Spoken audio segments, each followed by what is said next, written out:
पालघर जिल्ह्यातील मुंबई अहमदाबाद महामार्गावर कॉन्क्रिटीकरणाचे काम जेव्हापासून सुरू झाले त्या दिवसापासून कामाचे योग्य ते नियोजन न झाल्याने सातत्याने वाहतूक कोंडी व अपघात यासारख्या घटना या ठिकाणी समोर येऊ लागल्या आहेत।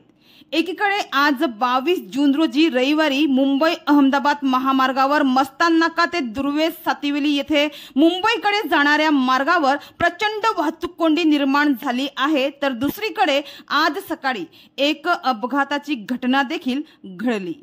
आज सकाळी नांदगाव हद्दीत अमर जवान पेट्रोल पंपाच्या पुढे महामार्गावर एका टेम्पोचा अपघात झाला। या अपघाताबाबत मिळालेल्या माहितीनुसार अपघातग्रस्त टेम्पो हा गुजरातवरून मुंबईच्या दिशेने जात असताना नांदगाव हद्दीत महामार्गावर मुंबई वाहिनीवर एका ब्रेकडाऊन म्हणजेच नादुरुस्त उभ्या असलेल्या ट्रकला हा टेम्पो जाऊन धडकला आणि हा अपघात घडला।